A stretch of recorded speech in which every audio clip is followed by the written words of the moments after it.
Hello all and welcome back to the channel. I am the Maize Madman. Before we get started, make sure you hit the like button, share this with your friends on social media, and abound. Plus, subscribe if you haven't already. Today we are talking a major bombshell out of Ann Arbor as AD Ward Manuel drops a nugget on us. Plus, PFF has two Michigan players as the top two NFL draft prospects. We'll talk about that and more. I'm upset. No disrespect, respectfully, but disrespectfully, it's disrespect. Don't be disrespectful. Those vile, disgusting Spartans, poor little bro, man. And I'm gonna tell him why I'm mad. That vile, disgusting cesspool in Columbus, the other state, and of course, as always, I'm upset. First things first, I'm gonna tell him why I'm mad, and it includes our premier story here today. That is Sherrone Moore and his contract situation, or lack thereof, apparently. Anybody remember this picture? Right? Remember this picture? It was after Jim had, accepted the Chargers job. Late January, Sherrone Moore is announced the successor to Jim Harbaugh. It looks like he's signing a contract here, right? With Ward Manuel. Everybody's all smiles. It looks great. Except it wasn't. And what I mean by that is, according to AD Ward Manuel himself, he's playing without a contract right now, coaching without a contract right now, which, what does that even mean? What? He says, quote, "We had a transition, not only in football, we had a transition in basketball. We're dealing with the NCAA matters. We're dealing with the situation with our apparel provider and bringing on legends as shortly as Saturday. These things take time, the contracts. They don't just happen overnight, and there are things that have popped up, but they're being worked out. Sherrone knows our commitment to him. We know his commitment to us, and the same thing with the assistant coaches. It hasn't been something that has been an issue for me or for them, but we're working through it, and we'll hopefully have them wrapped up very soon. The memorandum of understanding is a legal document that does bind us and bind them to it and spells out pretty much everything that's in the contract." What are you saying to us? And if I'm Sherrone Moore, I need my money. Show me the money. Don't give me, he could have signed that on a piece of toilet paper. That could have been a Charmin contract. What are you saying? No disrespect, respectfully, but disrespectfully, Ward Manuel, get it together. By the way, also, speaking of Ward Manuel and this statement, the statements he's making here about the NCAA matters and, things popping up, it sounds like, to me at least, and this is just my opinion, talk to me in the comment section, let me know what you think. It sounds like this is an easy way for Michigan and for Ward Manuel to get out from under Sherrone Moore if, things take a turn for the worse, or if, these sanctions are more sanctions, by the way, from the NCAA that we all are anticipating won't be much of anything. But if it's more than Michigan wants to deal with, if it's a black eye toward Manuel and his perceived or his perception in terms of his position as Michigan's athletic director, not that the fans, by the way, he couldn't take more of a hit than he already has pretty much, except for doing things like this. This was a shocker. I'm going to be honest with you. But yeah, and by the way, it's not just Sherrone Moore, because it's Sherrone Moore and several assistant coaches that are working under this MOA or memorandum of agreement rather than an actual contract. And that is per USA Today, who first reported this last week. I just got wind of it today. Obviously, everybody's probably getting wind of it today, but what is that? Let's talk about it in the comment section. What do you guys think? Do you think this is based on this year and Sherrone Moore's performance this year, with the team's performance this year? And that'll be it. What do you think? Let's talk about it in the comment section.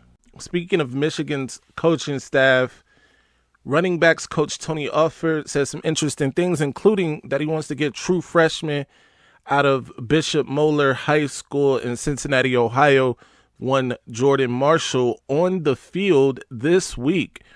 This is very interesting because, of course, Jordan Marshall is a true freshman. He didn't get in the game last week against a lesser opponent in Fresno State, and now Michigan is welcoming a top 5 opponent to the Big House in Texas, a top 10 matchup in college football, the first in college football this season, by the way, and he wants to get the freshman some touches. This is, I'm excited on one hand because a guy like Jordan Marshall, who is, Mr. Ohio in football, Gatorade Player of the Year in Ohio, I believe. This would be a great opportunity for him to show what he's got. We saw what went down with Donovan Edwards last week in Fresno State. He came in, of course, much ballyhooed, supposed to be RB1 for Michigan, and I'm not saying that he's not. And, of course, that's just one football game worth of evidence. However, as a good friend, Garrison, pointed out on his show, the Scarlet and Blue Show, be sure to check that out with Garrison and Bryce Sack, by the way, check that out. As he pointed out on that show, it's been a lot of games where the Don hasn't exactly been the Don. I believe he pointed out there was like 10 games a season ago where he rushed for under 4 yards a carry. There were a couple of those games where he rushed for under 3 yards a carry, and like 4 of those games where he rushed for 3 yards a carry or less. So it's not been exactly roses and peaches for Donovan Edwards. However, as another Michigan fan pointed out, he does seem to play at a high level when he's playing stiffer competition. And at this time, that's all we can really lean on, is the hope that he plays well against a school like Texas, a program like Texas. That said, back to Jordan Marshall, a great opportunity for him to get some touches, to really, stake his claim in the rotation, if you will, if he can do well. And I'm anxious to see it. Let me know in the comment section what you guys think. Are you excited to see Jordan Marshall get some touches against Texas? Do you think it's too much of a risk against a top 5 team like Texas? Do you think we should just go with what we know? Let's talk about it in the comment section. Be sure that after you subscribe to the channel, you come right here, you subscribed. If you haven't, do that, by the way. Then you come right here to this little button. You can join, become a member, starting at the Mad Man or Woman, whichever. You can start there for $1.99.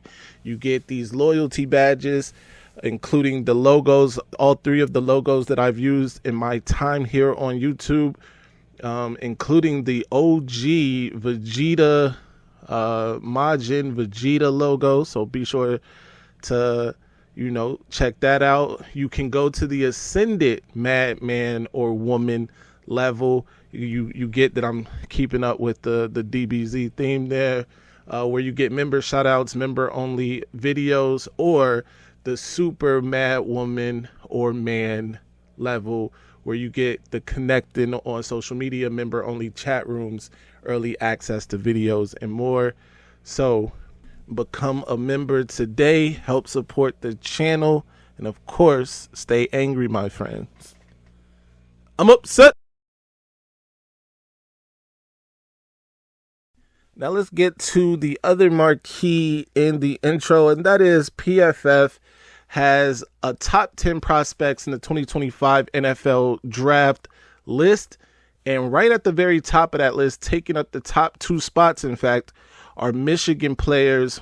One defensive lineman, defensive tackle Mason Graham, taking the number 1 spot, and Will Johnson, the All-American corner, taking the number 2 spot on that list. Very, very impressive for both of those gentlemen. Just goes to show how stout Michigan's defense is. There's going to be a lot of NFL players that come to play on that defense. So that's exciting. I am a little shocked not to see Colston Loveland on this list. I think he's a top 10 player in college football too. But talk to me in the comment section. What do you think? Do you think these guys are too high? Would they be in your top 10? Let's talk about it in the comment section. The list is rounded out by wide receiver / cornerback all-world Travis Hunter for Colorado. He really does it all for them. I think he played every snap but 2 last week. They have a stiff game this week against Nebraska, and Dylan Raiola, true freshman Dylan Raiola, who looked really good in his first game. So we'll see how that goes. Tetairoa McMillan, wide receiver for Arizona, beast. Let me say that. Malachi Starks, safety for Georgia. Number 6, Ben Morrison, corner for Notre Dame. Luther Burden, the third, at number 7, wide receiver for Missouri. Number 8 is Will Campbell, offensive tackle for LSU. Nick Scorton, the edge defender for Texas A&M. And number 10, Michael Williams, the edge out of Georgia. Let's talk about it in the comment section. Do you agree with the list? Who would you like to see on the list? Would you replace anybody here? Let's talk about it. Moving on, the college football world really descends on Ann Arbor this weekend as Michigan hosts number 3 Texas. It's the first top 10 matchup in the college football this season. It should be very exciting. Of course, you know I'm going with Michigan. I'll be giving my score predictions and all of that live on the preview show tomorrow. Be sure to check that out. Tune in live. Join me live tomorrow, 8 p.m. It's going down. And that's where you'll give your predictions. I give my predictions. We'll have some people up to talk about the game. All of that is going to be an exciting time. 8 p.m. Eastern Standard Time tomorrow. Be there. Be square.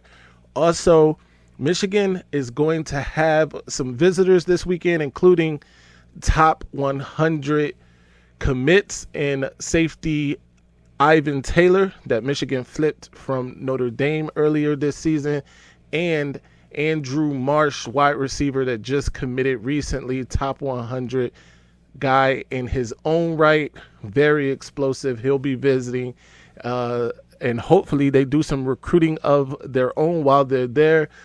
Some top 2026 guys will be on campus as well, including wide receiver Travis Johnson, running back Javion Osborne, and others. So keep it locked to the channel. We'll have updates on all of that as well.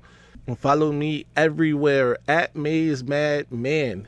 And until next time, stay angry, my friends. I'm upset. Ladies and gentlemen, this might be our best season ever. My ratings, they're about to go to the roof. All right, now I'ma calm down, son. I just don't get that, all that Mace and that lock and all that. I just don't get it, son, Okay, for real. just calm And how the